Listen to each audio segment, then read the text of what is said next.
the Bible. Tingnan po natin. God revealed Himself in 3 designation. Pag sinabing 3 designation, 3 titles of God. Pero ito ang sagot. Tingnan po ninyo. Sabi dito, but this designation do not refer to different personalities. Amen? Because we are believing in only one God. So, sabi dito, but this designation do not refer to different personalities, but rather to the one true God. There is only one God manifest in 3 designations. And what is this 3 designation or 3 titles? Tingnan po natin. First title is this. Because God is absolutely God. One God. Absolutely. Not compound God. O compound one God. Absolutely one God. Literal na iisa ang Diyos. Mamaya pag-aaralan natin yan. Tingnan po natin. Ito po. Ito yung designation ng God. Tingnan po natin. First, in parental relationship to the human race, He is the Father. Parental relationship. Pag sinabing relationship, He is not putting Himself as a family because God did not have wife. Hello. Because God is only one. God have no wife. Amen? Because God is only one. So, in parental relationship to the human race, He proclaiming Himself as a Father. Because there is relationship between God and you. And you are saying, and you are talking to our Father. To our only one God. At ang sabi dito, in the human race, He is our Father.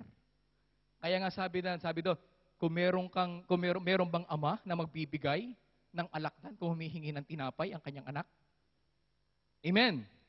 Ngayon, yung pangalawang designation niya as a title, tingnan po natin. Second title, as revealing His mind. We believe that our Father is Spirit. You cannot see the Spirit, but you feel the Spirit. And the second designation or second title of God, as revealing His mind, His thought, His plan. And as God revealing Himself, He is the Word. The Word was become flesh. Amen?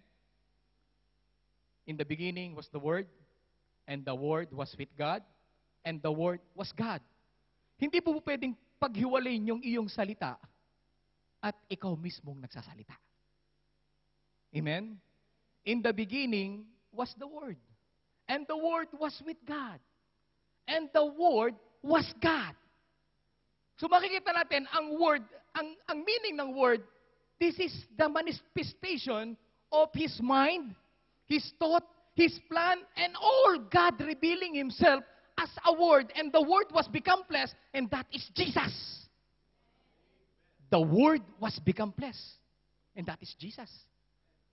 And He is the Word. Makita natin, John 1:14. Yung daw Spirit, yung Word, na sinasabing, in the beginning was the Word, and the Word was with God, and the Word was God. Makikita natin, and the Word become flesh. And who is the flesh that we saw in the beginning? In the New Testament, He is Jesus. And He is the Word. Makikita natin, God is the Spirit, and when He revealed Himself, He used a flesh to reveal Himself. And the third title, ito po ang third title, tinan po natin. As God moving in spiritual action in our lives, He is the Holy Spirit. Spiritual action. Kapag makikita ninyo spiritual action na kumikilos tayo, amen? Sabi po ng Matthew 18:20, 2 or 3 gathered in my name, I am in the midst of us. Amen? Makikita natin, pwede bang magkadalawa ito? Yung Spirit ay narito, at sa kabilang banda naman, the other side is Jesus is there? No! Amen? Because only one Spirit. Amen? The Word is the flesh, but His Spirit is moving in the midst of us. And that is also Jesus. Parang duda po kayo. Mamaya, pagtutuloy po natin yan. Palapakan nga muna natin ang Lord. As God moving in spiritual action in your lives, makikita mo, mararamdaman mo. Yung nanlalaki ang ulo mo, nararamdaman mo na parang nangangapal ang katawan mo, nag-iinit yung katawan mo. He is the Spirit, moving in a spiritual way. Because Jesus' Spirit is the Holy Spirit. Makikita natin, hindi ko kayo pababayaang mag-iisa. Sapagkat ngayon, kasama niyo ako. This is not different, but this is different form of He being a God. Because at that time, He is in the flesh. But when He left, He became the Spirit na iniiwanan niya sa bawat isa sa atin. As God moving in spiritual action, in our lives, He is the Holy Spirit. Amen? Palapakan po natin ang Lord. Okay, next. Tilang natin. Bilisan po natin. Is this impossible? That there is only one God, but there is 3 titles and 3 designation? Is this impossible? That God become a man? Is this impossible? Tignan po natin. Ang verse, sabi dito, favorite verse po natin to, Matthew 19:26. Jesus looked at them and said, with man, this is impossible. Imposible sa mga tao na maging 3 ang designation ng Lord. But sabi dito, but with God, all things are possible. Woo! Yung 3 yun, gagawin niya. Imposible sa mga tao, but in God, this is not impossible. Nakikipag-usap yung laman niya sa Espiritu. This is impossible. Mamaya malalaman natin. Kasunod, tinampo po natin. Luke 1:37. For with God, nothing will be impossible. Why? We have a service here. They have a service in Canada. They have a service in Philippines. They have a service in all the part of the world. But there is only one Spirit in the midst of them. Jesus Christ told to His word, 2 or 3 gathered in my name, I am in the midst of them. Palapakan natin ang Lord. Hallelujah. Kasunod, tingnan po natin. The name of God will become one. Yung name na Allah, name na Elohim, Jehovah Jireh, Jehovah Rapha, Jehovah Nisi, ang daming pangalan. It will become only one name. Amen? Yung ang daming pangalan sa Old Testament and even in the New Testament, maraming covenant names sa Lord, magiging isa na lang daw. What is the verse? Tingnan po natin ang verse. Ang sabi ng Zechariah 14:9, and the Lord shall be king over all the earth. And the Lord shall be king over all the earth in that day. Ano yung day na yon? When God become a flesh. At that day. At that day lang. Sabi dito, and the Lord shall be king over all the earth. In that day, it shall be the Lord is one. Ano mangyayari pa? And His name, one. Magiging isa na lang daw ang pangalan niya. At ano yung pangalan na nag-iisa ngayon? Tingnan po natin. Matthew. Tingnan po natin, Matthew. Ito na po ang ginagamit po nung dati nating paniniwala. Amen? Ako po ay talagang medyo talagang simula po nung natutunan ko itong katotohanan to. I know who is the only one God. At I am proud that I know the only one God. Grabe. Alam niyo po, kaya hindi ako titigil na i-proclaim to eh. Sabi dito, go therefore, si Jesus Christ po nagsalita rito, go therefore and make disciples of all the nations, baptizing them in the name of the Father. The Father is not a name. This is a title. Alam niyo po ba na ako, may ama ako. Ang pangalan po ng tatay ko ay Wally. Kahit saan ako pumunta, ang sasabihin kong pangalan ng tatay ko ay Wally. My father's name is Wally. And Father is not a name. Hello? In the name of the Father, and of the Son, and of the Holy Spirit, there is a name. Ang sabi ng Zechariah, it will become only one name. at that day. And what is that name? Tingnan po natin kung anong ginawa ng mga apostol. Nung nagbaptize sila, after the baptism of the Holy Spirit, they baptized all who believe. And they baptized in the name of Jesus Christ. Then Peter said to them, repent, and let every one of you baptize in the name of Jesus Christ. Palapakan natin ang Lord.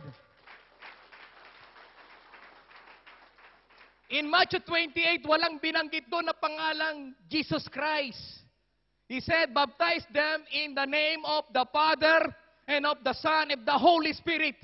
And when the disciples baptize all who believes in Jesus' name, they baptize them in Jesus' name. Not in the name of the Father and of the Son and the Holy Spirit, but in Jesus' name.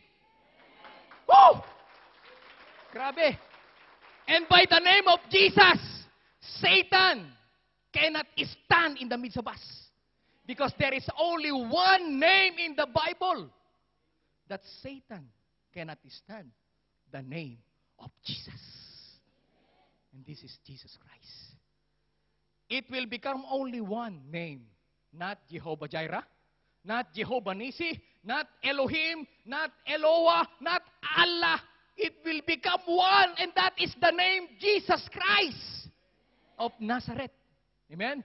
Next verse, tinan po natin. Alam nyo, nag-iinit po ako. Grabe. I feel the mighty presence of God. Praise the Lord. Acts 4:10-12. Let it be known to you all and to all the people of Israel that by the name of Jesus Christ, by the name of Jesus Christ of Nazareth, whom you crucified, whom God raised from the dead, by him this man stand here before you whole. This is the stone which was rejected by you builders, which has become the chief cornerstone. Ano pang nangyari? Verse 12. Nor is there salvation in any other. Wala daw ibang kaligtasan sa ibang pangalan. Hindi kaligtasan ang pangalan ni Manalo. Amen? Hindi kaligtasan ang pangalan ng anumang sekta. Even Jesus Christ, to God be the glory, this is not the name. Only Jesus is the name. For there is no other name under heaven given among men by which we must be saved. Only Jesus Christ of Nazareth. It will become only one name. And that is Jesus. Makikita natin ngayon, wala nang tumatawag na ibang name, kundi Jesus. In our prayer, in Jesus' name. If you rebuke Satan, in Jesus' name. If you want healing, in Jesus' name. If you want prayer to answer, in Jesus' name. Only one name, and that is Jesus. Okay, let us continue. What is the meaning of Jesus? What is the meaning of Jesus or Isa in Muslim? Check. Natin po natin to. The meaning of Jesus is Jehovah Savior. Ang Diyos natin, our God, is our Savior. Yung Diyos mismo natin ang magiging Savior natin. Not any other man or human being. But our God is our Savior. And that is the name, Jesus. Ngayon, naunawaan po natin na there is only one God. Second